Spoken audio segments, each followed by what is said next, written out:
রাজ্য জুড়ে পঞ্চায়েত দপ্তর এছাড়াও পঞ্চায়েত সমিতি বা জেলা পরিষদ বিভিন্ন দপ্তর মিলিয়ে কিন্তু ৬,৬৫২টি পদের জন্য বিজ্ঞপ্তি জারি করা হয়েছে পঞ্চায়েত দপ্তরের তরফ থেকে, যেটা ২৭শে ফেব্রুয়ারি ২০২৪ অনস্ক্রিনে আপনারা দেখতেই পাচ্ছেন।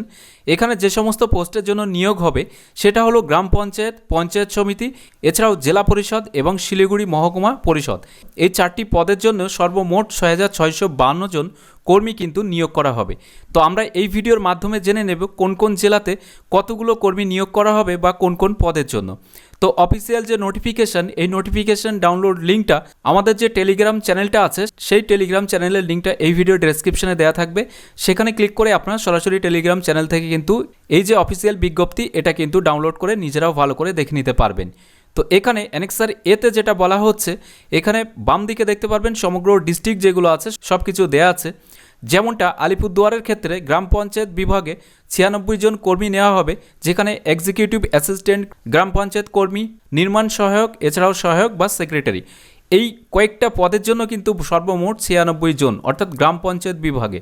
এরপরে পঞ্চায়েত সমিতির ক্ষেত্রে কিন্তু দেখতে পারবেন টোটাল ১৭ জন কর্মী নিয়োগ করা হবে, যেখানে দেখতে পারবেন কোন কোন পদের জন্য কতগুলো কর্মী নিয়োগ করা হবে।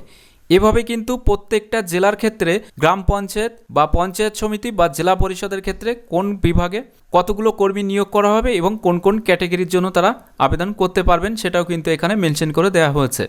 তো এভাবে দেখতে পারবেন আলিপুরদুয়ার, বাঁকুড়া, বীরভূম, এছাড়াও কোচবিহার, দক্ষিণ দিনাজপুর, দার্জিলিং, হুগলি, এরপরে রয়েছে হাবড়া, জলপাইগুড়ি, ঝাড়গ্রাম, কালিম্পং, এরপরে আছে মালদা, মুর্শিদাবাদ, নদিয়া, উত্তর ২৪ পরগনা, পশ্চিম বর্ধমান, পশ্চিম মেদিনীপুর, পূর্ব বর্ধমান, এছাড়াও পূর্ব মেদিনীপুর। এছাড়াও কিন্তু এখানে দেখতে পারবেন পুরুলিয়া, দক্ষিণ ২৪ পরগনা, উত্তর দিনাজপুর, এছাড়াও দার্জিলিং ডিস্ট্রিক্ট। এই দার্জিলিং ডিস্ট্রিক্টের জন্য কিন্তু গ্রাম পঞ্চায়েত বা পঞ্চায়েত সমিতি কিংবা জেলা পরিষদ নিয়োগ হবে না। এখানে কিন্তু শিলিগুড়ি মহকুমা পরিষদের যে বিভাগটি আছে এই বিভাগের ক্ষেত্রে কিন্তু এখানে additional accountant, group D, lower division assistant, এছাড়াও স্টেনোগ্রাফার বা ওয়ার্ক অ্যাসিস্ট্যান্ট, এই সমস্ত পদের জন্য কিন্তু নিয়োগ হবে, যেখানে দার্জিলিং থেকে সর্বমোট ২৫ জন কিন্তু অ্যাপ্লাই করতে পারবেন।